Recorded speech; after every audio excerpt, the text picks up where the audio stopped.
할렐루야. 오늘도 굿TV에 함께 하시는 여러분들을 예수님의 이름으로 사랑하고 축복합니다. 오늘 역시 계속해서 출애굽의 과정 속에서 하나님이 이스라엘 백성들을 구원내시고 하나님이 원하시는 예배가 무엇인가 반면에 그 예배를 방해하는 사탄의 방에 대한 마지막 시간으로 함께 나누면서 은혜를 나누기를 원합니다. 하나님은 가장 먼저 이스라엘 백성들을 애굽에서 이끌어내시는 구원을 주실 때 하나님을 믿는 하나님의 사람 백성들에게 요구하는 바가 있었으니 출애굽기 6장 7절 말씀에 하나님을 여호와로 알길 원한다라는 귀한 마음을 밝히셨습니다. 그리고 하나님은 계속 이어서 이스라엘 백성들뿐만이 아니라 애굽 사람들도 똑같이 하나님을 여호와로 알길 원하는 뜻을 갖고 그들을 구치려내니 출애굽기 7장 5절에도 말씀하고 있습니다. 이렇게 하나님은 10가지 재앙을 비롯해서 그룹기둥으로 불기둥으로 때로는 만나로 때로는 반석에서 생수로 또는 메추라기를 먹이면서 하나님을 하나님 되게 하신 모습이 분명히 있었습니다. 그럴 때 하나님을 하나님으로 아는 것이 아니라 안타깝게도 바로의 마음이 강팍했다라고 성경이 기록하고 있다는 사실을 우리는 또한 유념해 볼 수 있어야만 합니다. 왜 그러면 바로의 마음이 강팍했을까요?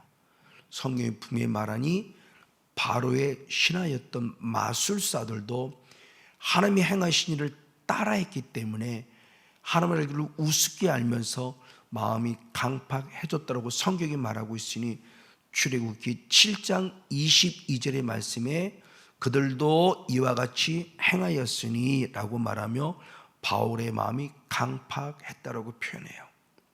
자, 그런데 이 일을 통해서 하나님께서는 세 번째 재앙 때부터는 바로의 마술사들이 따라하지 못하게 하는 놀라운 영권의 은혜를 베풀어 주십니다. 그랬을 때 그 바로의 마술사들이 하나님이 행하신 일을 보고 뭐라고 고백하는가? 이는 하나님만이 행할 수 있는 하나님의 권능이다라고 고백을 합니다. 그 성경에 기록되기를 출애굽기 8장 19절의 말씀이 분명히 기록하고 있어요. 그럼에도 불구하고 다시 바로의 마음이 강팍해졌다는 거예요. 자, 바로의 그런 신하인 마술사들이 따라했을 때는 그러니 그럴 수 있는데 이제 세 번째, 네 번째 재앙을 넘어서 따라할 수 없어요. 하나님의 권능을까지 인정했어요. 근데도 바로의 마음이 강팍해졌다라고 성경이 기록하고 있다는 것은 우리에게 주는 아주 중요한 영적 메시지가 있죠. 그래서 하나님은 다시 한 번 더 네 번째 재앙인 파리의 재앙을 일으킬 때 네 번째 드디어 이 바로가 모세에게 타협안을 갖고 들어옵니다. 이게 바로 사탄의 계략의 첫 번째 계략이니 출애굽기 8장 25절의 말씀에 예배를 드리는 가대에 이 땅의 하나님을 섬기라고 말해요. 자, 사탄의 방법은 예배 자체를 드리지 말라가 아니에요. 드리긴 드리는데 이 땅에서 드려라 라고 타협을 추구할 때 모세는 하나님이 원하시는 거룩한 뜻을 정확하게 알았기에 아니 나는 이 땅에서 예배를 드리는 것이 아니라 출애굽기 8장 27절의 말씀에 하나님의 명령대로 사흘길을 따라 광야 교회에서 하나님을 예배하는 거룩한 선포를 합니다. 드디어 마귀를 싸워 이기는 멋진 하나님의 사람 모세의 모습을 보며 하나님이 원하시는 예배가 무엇인가를 알 수 있습니다. 이 구체적인 내용을 알아보려면 전주의 설교를 드리면 하나님께서 원하시는 예배가 무엇인가를 살펴볼 수 있을 것입니다. 자, 이렇게 선포가 되자 바로는 다시 또 타협이 들어옵니다. 이제는 뭐라고 타협이 들어오는가? 출애굽기 8장 28절 32절에 보면 그러면 멀리는 가지 마라고 또 타협이 들어와요. 그리고 그의 마음에 결국 또 강팍했다는 사실이 기록되고 있어요. 여기서 예배드려오는 이 사단은 광야에서 사흘길을 나가 예배드리는 하나님의 거룩한 명령에 순종하겠다고 선포했더니 그럼 멀리는 가지 말고 라고 말하며 우리 이해하는 척하면서 예배를 드리길 원하나 하나님이 원하시는 영과 진예배가 아닌 자기 마음대로의 예배를 요구하는 사탄의 계략을 볼 수 있게 됩니다. 그래서 하나님은 계속해서 5번째, 6번째, 7번째 재앙을 계속 일으켜요. 그리고 드디어 7번째 재앙에 뇌성과 우박과 불을 내리는 재앙을 내릴 때 이때 또한 사단의 반응, 즉 바로왕의 반응이 있으니 어떤 반응을 보이는가? 출애굽기 9장 27절 말씀에 내가 범죄했나이다 라고 고백하는 내용이 나와요.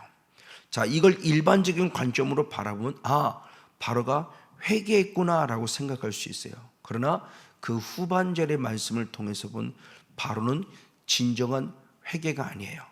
내게 다가오는 위기를 임기응변적으로 뭔가 좀 지나가 버려서 다시 회복하기를 원하는 얄팍한 술수에 불과합니다. 왜?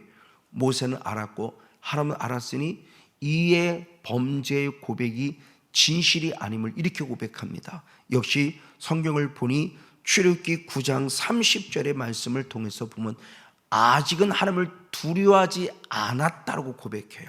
선포합니다. 우리가 죄인임이라는 것을 인정하는 것은 하나님을 경외하는 두려움 속에서 무릎 꿇고 이 죄를 싫어하시는 앞에 철저히 무릎 꿇어 죄인임을 고백하기는 진정한 회개지 이렇게 사탕발인과 같은 입술의 고백을 원하는 게 아니라는 것을 알 수 있어요. 더 나아가 그가 잘못된 그런 회개했음을 알게 하는 말씀이 출애굽기 9장 34절의 말씀에 이렇게 뇌성과 우박과 불이 멈추었더니 다시 그가 강팍해져서 결국 범죄했다라고는 말씀을 통해 보면서 그는 진정한 회개가 아니었음을 알 수 있어요. 이에 하나님은 더 나아가 이제 8번째 재앙을 일으킵니다. 8번째 메뚜기의 재앙을 일으켰을 때 역시 바로의 반응이 보이는데 바로의 반응에 앞서 그 바로왕의 신하들의 반응이 보입니다. 뭐라고 반응을 하는가? 출애굽기 10장 7절의 말씀에 보면 저 사람들을 빨리 보내요. 하나님을 섬기게 하세요. 우리 애굽이 망한 줄 모릅니까? 라고 말하며 바로에게 항변하는 모습을 봐요. 바로는 현재 자기 어떤 것의 현상에 대한 부분에서 위기의식을 못 느끼고 있어요. 바로의 신하들은 이렇게 위기의식을 느끼면서 빨리 그들을 보내달라고 말하지만 결국 보내지 않고 2번째 타협이 들어옵니다. 뭐라고 타협안을 제시하는가? 출애굽기 10장 11절의 말씀이 너희 남자들만 가라 라고 말하며 나이 20세가 넘은 성인들만 대표적으로 가서 예배를 드리라고 하는 타협이 들어온다고 하는 것이에요. 우리 이 말씀을 유익 있게 볼 수 있어야 되고 우리 자녀들에게 우리 가족들에게 잘 적용시켜 봐야 돼요. 남자만 가라고 하는 그 의미를 출애굽기 10장 9절의 말 좀 더 구체적으로 본다 한다면 남녀노소 그럴 때 세번역 성경은 어린아이와 노인들과 그리고 아들과 딸을 데려가겠다 이렇게 표현하는 모습을 통해 보면서 정말 하나님이 원하신 진정한 예배는 뭐냐? 나 혼자만이 아니라 나의 온 가족들이 남녀노소를 불모로 함께 모여 예배해야만이 하나님이 원하시는 예배임을 가르쳐주고 있어요. 그래서 주님 먼저 출애굽기 20장 10절에 10계명 가운데 마지막 4계명인 안식일의 계명을 얘기할 때 제7일은 여호와의 안식일은 일하지 말라. 그래서 너나 네 아들이나 네 딸이나 남종이나 여종이나 그리고 객이라도 아무 일도 하지 말고 하나님을 온전히 예배하라고 말하는 안식일의 진정한 개념을 가르쳐 주셨어요. 그런데 이 세대에게는 또 다른 각도로 좀 더 말씀을 깊이 있게 가르쳤으니 대표적으로 신명기 16장 11절 말씀에 너나 네 자녀나 네 성중에 있는 노비들이나 그리고 성중에 거하고 있는 레위인과라고 말하며 객과 고아와 가부가 함께 하나님을 예배하는 중요한 얘기를 해요. 출애굽기 20장에 십계명을 주실 때까지만 해도 아직 레위 지파가 등장하기 전이었어요. 그랬을 때 드디어 하나님은 이제 하나의 귀한 사건을 통해서 레위 지파가 하나님 편에 서 있는 사람을 인정해 주었고, 그들을 통해서 예배가 인도될 것을 말씀해 주셨기에 이제는 혼자 예배를 드림이 아니라 나의 가족과 내 가정에 있는 종들과 그리고 레위 사람들과 더불어 이제는 나만이 아니라 우리 집에 찾아오는 손님인 객과 더불어 또는 그 이웃들, 고아와 과부까지 함께 기쁘고 즐거움의 예배를 드리라고 하며 혼자가 아니라 다 같이 예배할 것을 말씀해 주고 있다는 사실이죠.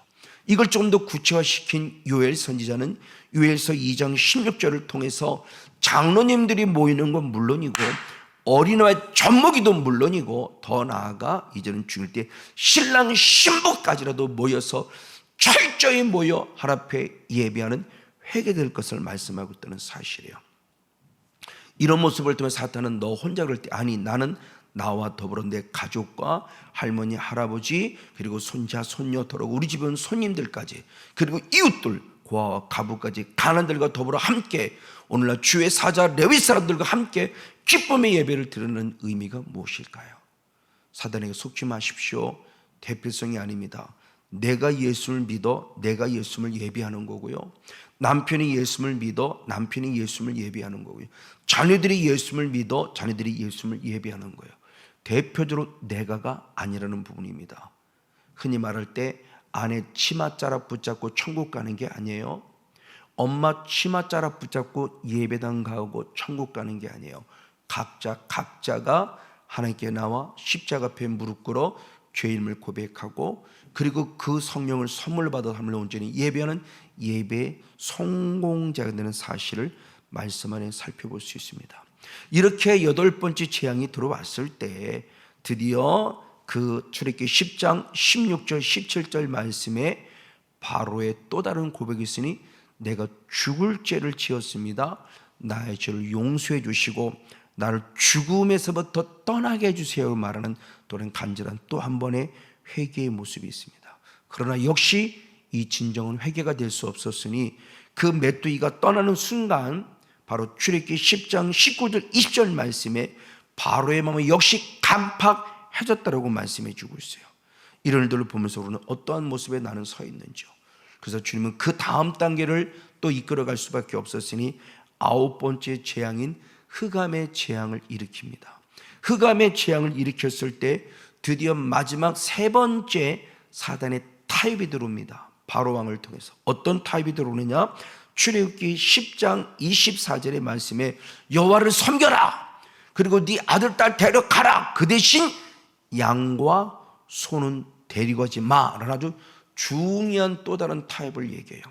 자, 이 말씀이 난 배경 양과 소는 머물러 두고 너희만 가론 이 배경은 무엇일까라는 겁니다.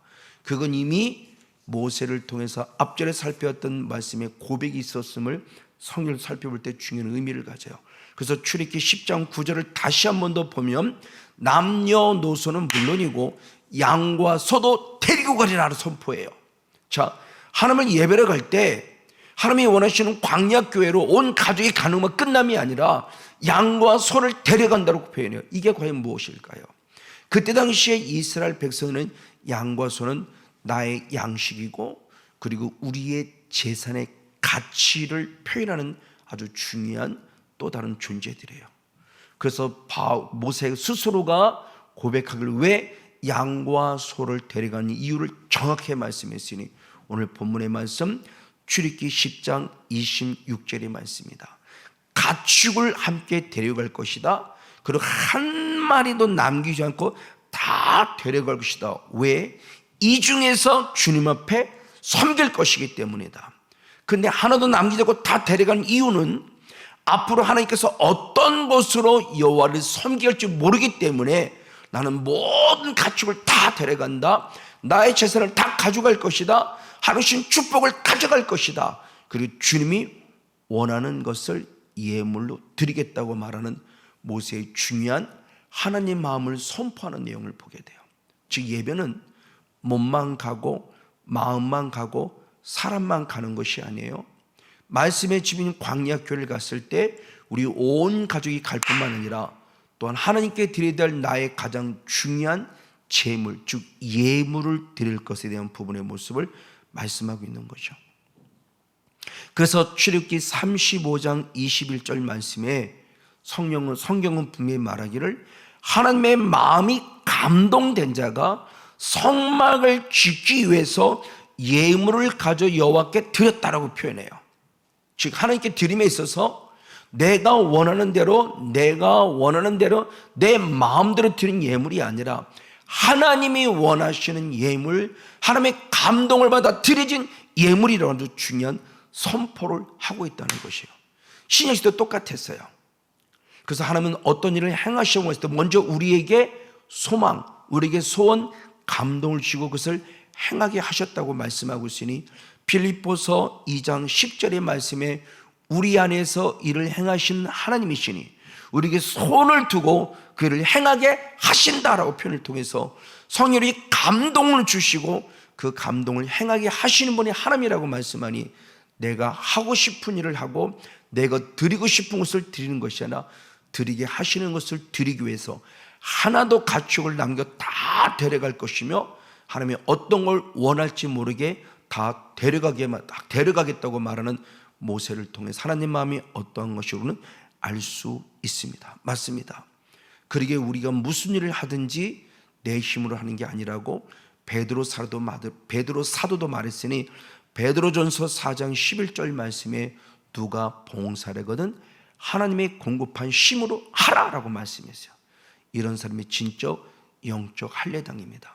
그래서 빌립보서 3장 3절의 말씀에 바로 성령의 거룩한 통치를 받고 하나님의 성령으로 힘입어 봉사하며 예수님을 자랑하는 자가 진짜 영적 할례당이라고 성경은 말하고 있는 거죠.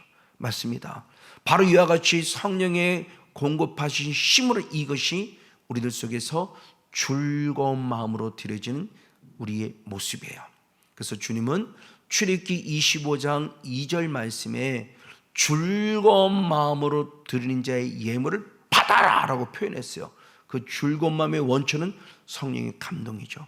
그래서 바뀌어진 개역 개정 성경은 기쁜 마음으로 드린 예물을 받아라, 그리고 세 번째 성경은 우러나와서 드려지는 예물을 받아라, 우리말 성경은 자원에서 드리는 예물을 받아라고 표현하며 성령의 감동에 따라 기쁘고 즐겁고 감사한 마음으로 드려진 예물을 받을 것을 말씀하셨어요.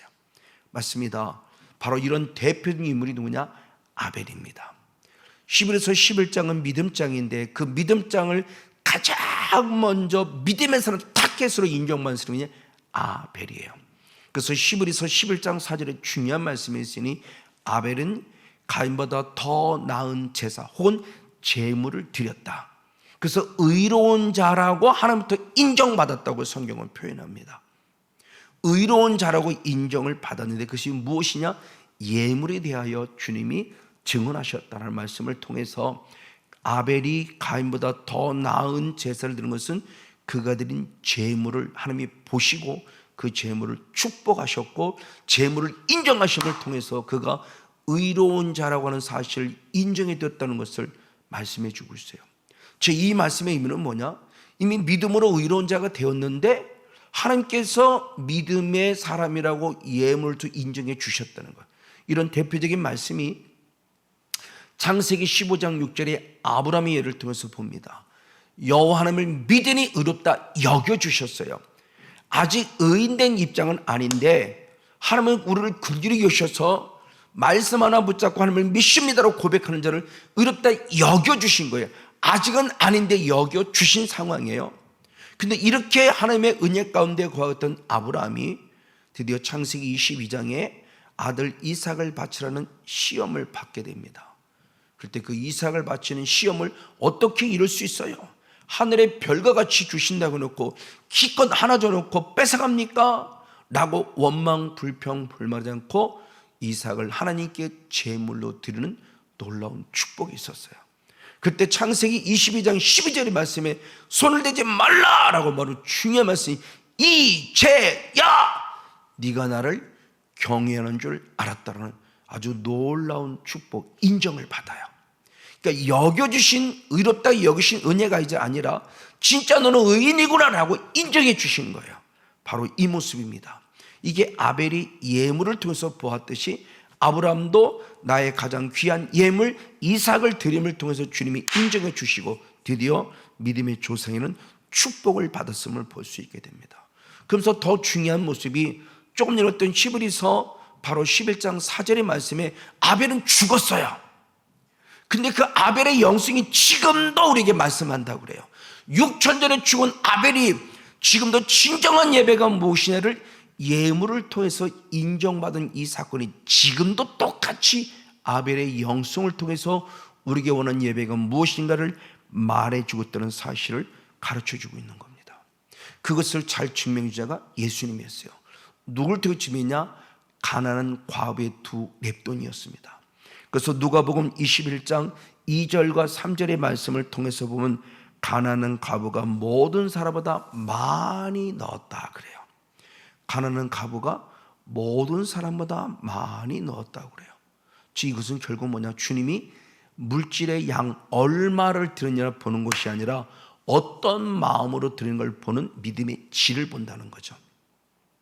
이어서 말씀하기를 누가복음 21장 4절의 말씀에 저 부자들은 풍족한 중에서 남은 걸 드린 거고 이 가난한 과부는 자기가 가지고 있는 생활비 전부를 드렸다 해요.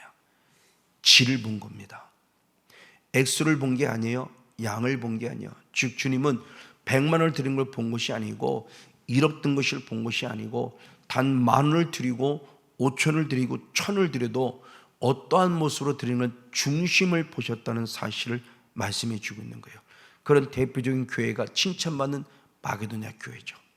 고린도 교회를 창피하게 만들 정도로 마게도냐 교회는 고린도 후서 8장 2절에 환난에 많은 시련이 있었지만 큰 기쁨으로 하나님께 드렸고 또는 지극히 극심한 가난이 풍성한 헌금을 드리는 계기가 있다고 말하면서 가난하고 없기 때문에 못 드는 것이 아니라 있는 것을 감사함으로 드려. 이게 바로 옳다 인정함을 받는 거죠. 그래서 고린도서 10장 18절 말씀에 옳다 인정을 받는 것은 자기 스스로 칭찬이나 사람이 아니라 주님으로부터 칭찬받아야 한다고 말씀하는 모습을 통해서 진정한 하나님이 원하시는 것이 무엇인가를 아는, 그래서 아벨처럼 옳다 인정을 받고 아브라함처럼 옳다 인정을 받고 과부의 두 렙도처럼 옳다 인정을 받고 마게도냐 교회처럼 옳다 인정받을 것을 말씀해 주어요. 이름에도 불구하고 다시 본문으로 돌아오면 출애굽기 10장 27절에 바로의 마음이 강팍해졌어요. 그래서 주님은 마지막 10번째 재앙을 일으킵니다. 그래서 출애굽기 12장 29절 말씀에 처음 된 것이 다 죽는 끔찍한 사건이 나타나요. 이런 끔찍한 사건이 나타나면서 모든 것이 죽을 때 드디어 마지막 이제 바로가 항복합니다. 뭐라고 항복하느냐? 출애굽기 12장 31절 32절 말씀, 너희들의 말대로 여호와를 섬기러 나가되 내 남녀노소를 가족은 물론이고 너희들이 하나님께 드리고 약속한 양과 소도 데리고 가라 라고 말씀을 통해서 마지막 주님이 원하시는 예배가 무엇임을 정확하게 보여줍니다. 그럼 양과 소를 데려가라 말할 때 주님이 뭐냐? 축복을 약속. 그래서 출애굽기 12장 36절의 말씀에 이스라엘 백성들의 주머니에 금은보를 치워주는 은혜를 주신 거예요. 마치 주십니다. 이와 같이. 그래서 고린도서 9장 10절 말씀에도 심을 것 주시는 하나님 앞에 심음을 더도 풍성해지는 은혜를 주셨어요. 심을 것을 주셨어요. 맞습니다. 그러고는 없다고 하지 마세요.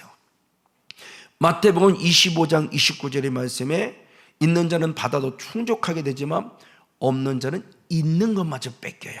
없다고 하지 마세요. 분명히 있어요. 그 있는 걸 뺏어간다 그래요. 그럼 우리는 어떻게 할 것이냐는 거죠. 심을 걸 주신 주님의 은혜에 감사해서 우리는 주께 영광을 돌리며 특별히 신명기 16장 10절과 17절 말씀에 하나님이 복을 주신 대로 심대로 자원한 예물을 드리고 복을 주신 것만큼 심대로 예물을 드리라고 표현합니다. 없다고 하지만 있는 것에 감사하며 마지막 저와 여러분은 이제 양과 소를 가져가 예물을 통해서 영광 돌리는 아벨 같은 예배 성공자 우리 모두가 되어지기를 예수님의 이름으로 간절히 축복하고 축원을 드립니다.